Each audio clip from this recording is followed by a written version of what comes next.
Indo British advanced pain clinic నొప్పి మాయం surgery దూరం ఫర్ అపాయింట్మెంట్స్ 9155515563. సాధారణంగా ప్రతి వ్యక్తి టూ వీలర్ లేని వ్యక్తి ఉండరు, కార్ లేని వ్యక్తులు కూడా ఉండరు. అయితే టూ వీలర్ నడపాలంటే లైసెన్స్ తప్పనిసరి అంటుంది ప్రభుత్వం. అసలు లైసెన్స్ లేని వ్యక్తులకి ఎలాంటి జరిమానా పడుతుంది? లైసెన్స్ తీసుకోవాలని లేని వ్యక్తులు ముందు టెంపరీ తీసుకొని తర్వాత పర్మనెంట్ లైసెన్స్కి వెళ్తారు. లైసెన్స్లో కూడా టూ వీలర్ కార్తో పాటు హెవీ లైసెన్స్ కూడా తీసుకోవాలి. ఈ మూడు విషయాలతో పాటు ఒకవేళ మనం టూ వీలర్ కొంటే ఎలా రిజిస్ట్రేషన్ చేయించుకోవాలి, కారు కొంటే ఎలా రిజిస్ట్రేషన్ చేయాలి, లారీలు కానీ ట్రక్స్ కానీ కొనుక్కుంటే ఎలా రిజిస్ట్రేషన్ చేయించాలి, ఇవన్నీ విషయాలు మనతో మాట్లాడడానికి డాక్టర్ పుప్పాల శ్రీనివాసరావు గారు, డిప్యూటీ ట్రాన్స్పోర్ట్ కమిషనర్ హన్మకొండ మనతో ఉన్నారు. గతంలో సార్ రోడ్ సేఫ్టీ మీద రీసెర్చ్ చేసి ఉస్మానియా యూనివర్సిటీ నుండి డాక్టరేట్ పొందారు. ఆయన ఐడ్రీమ్లో కూడా ఇంటర్వ్యూ ఇచ్చి రోడ్లో సేఫ్టీ ఎలాగుంటుంది, రోడ్డు మీద గీతలు ఎందుకు పెడతారు, రోడ్ సేఫ్టీ లేకపోతే ఎలాంటి ప్రమాదాలు జరుగుతాయనే విషయంలో గతంలో కూడా నా ఐడ్రీమ్లో ఇంటర్వ్యూ ఇచ్చారు. ఆ ఇంటర్వ్యూ కూడా చూస్తే చాలామందికి తెలియని విషయాలు తెలుస్తాయి. ఇప్పుడు మన లైసెన్స్ ఎలా తీసుకోవాలి, అదేవిధంగా బండి రిజిస్ట్రేషన్ ఎలా చేయాలి విషయాల్ని సార్ నుండి తెలుసుకుంది. సార్ నమస్తే అండి. నమస్కారం. పార్ట్ 2 పుప్పాల శ్రీనివాస్ గారితో. సార్ గతంలో మీరు చేసిన ఇంటర్వ్యూ అది బాగా జనాలకు వెళ్ళింది, ఎందుకంటే నాలెడ్జ్ కనిపిస్తుంది. రోడ్ సేఫ్టీ ఏం చెప్తుంది, రోడ్ సేఫ్టీ నిబంధనలు ఏమవుతాయి, సేఫ్టీ మనం పాటించిపోతే మనకు జరిగే నష్టం ఏంటనే విషయాన్ని చాలా క్లారిటీ చెప్పారు. ఇప్పుడు టూ వీలర్, ఫోర్ వీలర్ ఆటోలు కానీ టూ వీలర్ కారు లేని వ్యక్తులు ఎవరు లేరు. ప్రతి ఇంట్లో 2 ఉంటాయి, టూ వీలర్ అయితే 3 ఉంటాయి, కార్లు అయితే 2 ఉంటాయి.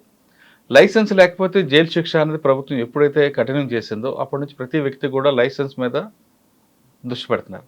అసలు లైసెన్స్ తీసుకోవాలంటే మనం ఖచ్చితంగా బ్రోకర్ని ఆశ్రయించాల్సిందేనా, లేదు ఆన్లైన్లో చేసుకోవాలా? అదేవిధంగా ఒక బండి కొనుక్కుంటే రిజిస్ట్రేషన్ ఎలా చేయాలి, ఆన్లైన్లో చేయాలా, లేదా షోరూమ్ దగ్గర ముందే డబ్బులు కట్ చేస్తుంటారు మన దగ్గర 1400 1500 అని బ్రోకర్ కానీ, అది మస్టా? ఫస్ట్ మీ లైసెన్స్ మీద చెప్పండి. ముఖ్యంగా మనకు ఏదైనా వాహనం నడపాలంటే చట్ట ప్రకారంగా డ్రైవింగ్ లైసెన్స్ ఉండాలి. డ్రైవింగ్ లైసెన్స్లో 2 స్టేజెస్. ఒకటి లర్నింగ్ లైసెన్స్, దాని తర్వాత 30 డేస్ తర్వాత 30 డేస్ అంటే 6 మంత్స్ వ్యాలిడిటీ ఉంటుంది లర్నింగ్ లైసెన్స్. 30 డేస్ తర్వాత నుంచి మనం ఎప్పుడైనా స్లాట్ బుక్ చేసుకొని పర్మనెంట్ లైసెన్స్కి వెళ్ళొచ్చు. అయితే లర్నింగ్ లైసెన్స్ కావాలంటే మనకు ఎలాంటి విద్యార్థులు అవసరం లేదు, కాకపోతే 18 ఇయర్స్ ఏజ్ ఉండాలి. ఇప్పుడు గేర్లెస్ లైసెన్స్ తీసుకోండి 18 సంవత్సరాలు నిండి ఉండాలి.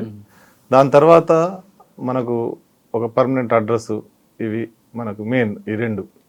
అయితే ఫస్ట్ లర్నింగ్ లైసెన్స్ అప్లై చేసుకోవాలంటే మీరు ఎవరైనా వేరే వాళ్ళ సహకారం పొందాలన్నా అని ఒకటి అడిగారు. ఎవరి సహకారం అవసరం లేదు. అది మన తెలంగాణ ప్రభుత్వంది transport.telangana.gov.in అనే వెబ్సైట్ ఉంది.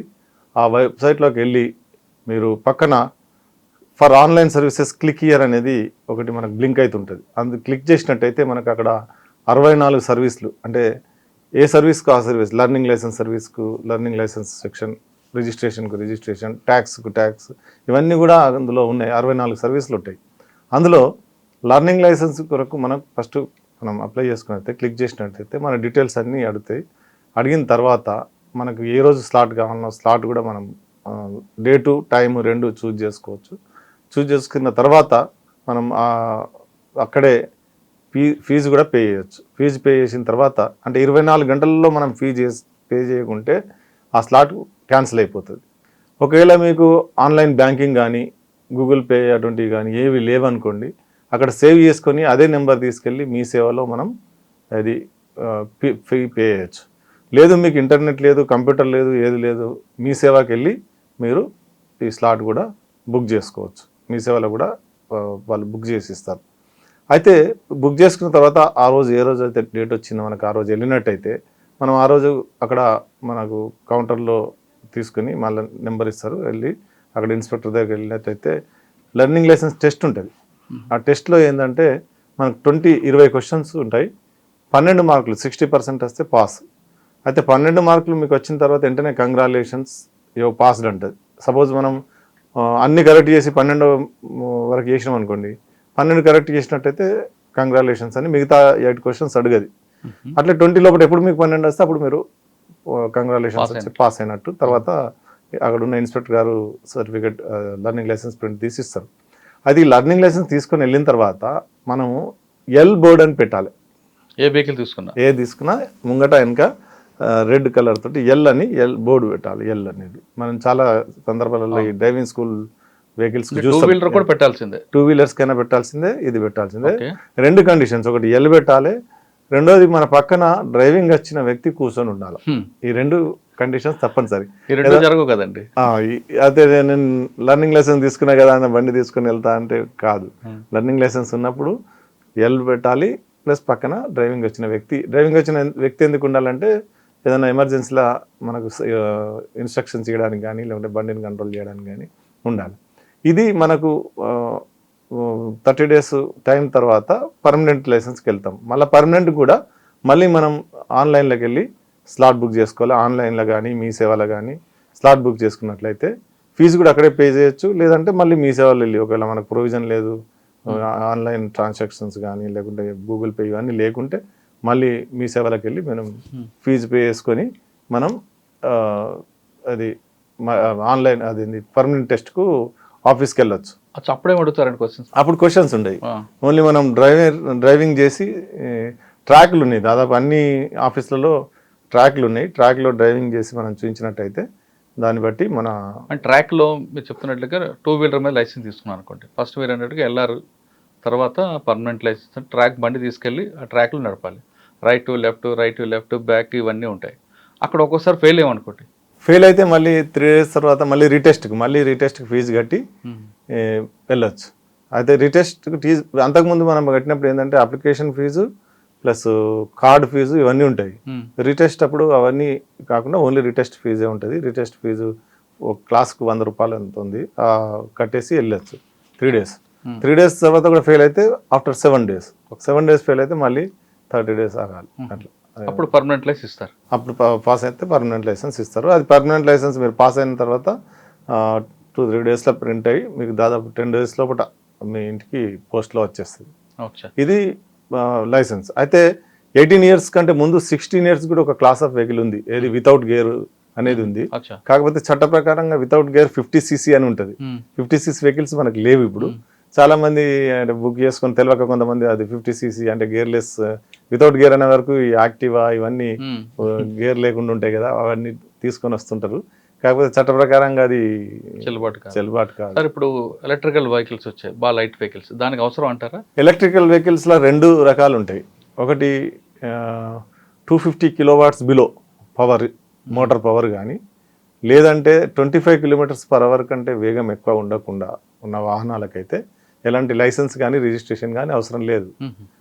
తర్వాత దానికంటే ఎక్కువ ఉండి 25 kilometers కంటే ఎక్కువ పోతుంది, దానికి లైసెన్స్ అవసరం, రిజిస్ట్రేషన్ అవసరం, 2. అంటే చట్ట ప్రకారంగా ఏంటంటే ఈ 250 బిలో 250 watts ఆర్ ఇది మన 25 km/h వెళ్ళే వాహనాలు చట్టపరంగా మోటార్ వెహికల్ కిందకి రావు. కాబట్టి దానికి లైసెన్స్ కానీ రిజిస్ట్రేషన్ కానీ. కొంతమంది 2 వీలర్ 4 వీలర్ 2 ఒకేసారి అప్లై చేస్తారు, చేసుకోవచ్చు, 2 చేసుకోవచ్చు. దానికి ఏంటి ప్రొసీజర్ అండి? సేమ్ ప్రొసీజర్ దానికి కూడా. మళ్ళీ తర్వాత ఇప్పుడు 2 వీలర్ ఆల్రెడీ తీసుకున్నాం మనం, మళ్ళీ కొన్ని రోజుల తర్వాత 4 వీలర్ తీసుకుంటున్నాం అనుకోండి, అప్పుడు ఏంటంటే అప్పుడు లర్నింగ్ లైసెన్స్ టెస్ట్ ఉండదు. దానికి మనకు ఇటువంటి వాటికి మన ఇప్పుడు కొత్త మీ సేవ యాప్ ఒకటి ఉంది. మీ సేవ యాప్లో మనం దానికి లర్నింగ్ లైసెన్స్ ఎండార్స్మెంట్ అంటాం. మనం ఎగ్జిస్టింగ్ ఉన్న లైసెన్స్కు ఇంకొక దాన్ని యాడ్ చేయడాన్ని లర్నింగ్ లైసెన్స్ ఎండార్స్మెంట్ అంటాం. దానికి లర్నర్స్ లైసెన్స్ ఫర్ ఎండార్స్మెంట్ అనేది ఒకటి ఉంటుంది. అది ఓన్లీ ఫోన్లో కూడా తీసుకోవచ్చు. అంటే ఫోన్లోనే ఆ యాప్లో మీరు లాగిన్ అయ్యి అందులో చేసుకుంటే అందులోనే ఫీజు కడితే ఫోటో కూడా అందులో దిగేసి అవన్నీ కూడా అందులోనే జరిగితే ఫీజు కూడా అందులో కట్టేస్తాం, మనకు మెయిల్ వచ్చేస్తుంది, ఆఫీస్కి పోవాల్సిన అక్కర్లేదు. అట్లా 14 ట్రాన్సాక్షన్లు ఉన్నాయి ఇది మీ సేవ యాప్లో. 14. మీరు చెప్పింది లైట్ మోటార్ వెహికల్కి అయితే లైసెన్స్ తీసుకుంటాం. LMB ఉన్న తర్వాత మనం బ్యాచ్ తీసుకోవాలంటే క్యాబ్ నడుపుతున్నప్పుడు క్యాబ్ కూడా సేమ్ మళ్ళీ లర్నింగ్ లైసెన్స్ తీసుకొని మళ్ళీ క్యాబ్ LMB ఉంటే పనికి రాదా? LMB ఉండాలి, ఉంటూ చేసుకోవాలి క్యాబ్. Transport license. కాకపోతే ట్రాన్స్పోర్ట్ లైసెన్స్ కు మనకు 20 years దాటి ఉండాలి. 20 years దాటి ఉండాలి. ఆల్రెడీ LMB ఉండి 1 సంవత్సరం ఉండాలి. ఈ 2 కండిషన్స్ ఉన్నప్పుడే మనకు ట్రాన్స్పోర్ట్ లైసెన్స్. బ్యాచ్ అప్పుడు ఇస్తారా? అప్పుడు ఇస్తారు బ్యాచ్. ట్రాన్స్పోర్ట్ లైసెన్స్ కన్వర్ట్ అయిన తర్వాత బ్యాడ్జ్ ఇస్తారు. ఇంకా హెవీ వెహికల్స్ వచ్చాయి. హెవీ వెహికల్స్ కు ట్రాన్స్పోర్ట్ లైసెన్స్ ఉన్న తర్వాత మనం హెవీ వెహికల్స్ కిందంటే లర్నింగ్ లైసెన్స్ తీసుకొని డ్రైవింగ్ స్కూల్లో జాయిన్ కావాలి. డ్రైవింగ్ స్కూల్లో జాయిన్ అయ్యి 30 days ట్రైనింగ్ అయిన తర్వాత డ్రైవింగ్ స్కూల్ నుంచి ఒకవేళ Form 5 అని అంటే ఒక సర్టిఫికేట్ ఇస్తారు. ఆ సర్టిఫికేట్ పెట్టి మళ్ళీ అప్లై చేసుకోవాలి. డ్రైవింగ్ స్కూల్స్ అంటే ఎవరైనా ప్రైవేట్ అండి గవర్నమెంట్? ప్రైవేట్ ఉంది, గవర్నమెంట్ అలాంటి ప్రైవేట్ అంటే దానికి ఏదైనా చేసుకోవచ్చు కదా. లేదు, హెవీ స్కూల్స్ తక్కువ కానీ ఉంటాయి. ఎక్కడ చూసిన లారీ డ్రైవర్లు టిప్పర్ డ్రైవర్లు అసలు స్కూల్కి వెళ్ళకుండా వచ్చి నడుపుతుంటారు కదండి. వాళ్ళ నాన్నగారి దగ్గర ఫ్రెండ్ దగ్గర నడిపి లారీలు ఎక్కుతుంటారు కదా. కంపల్సరీ అది డ్రైవింగ్ స్కూల్ సర్టిఫికేట్ కంపల్సరీ.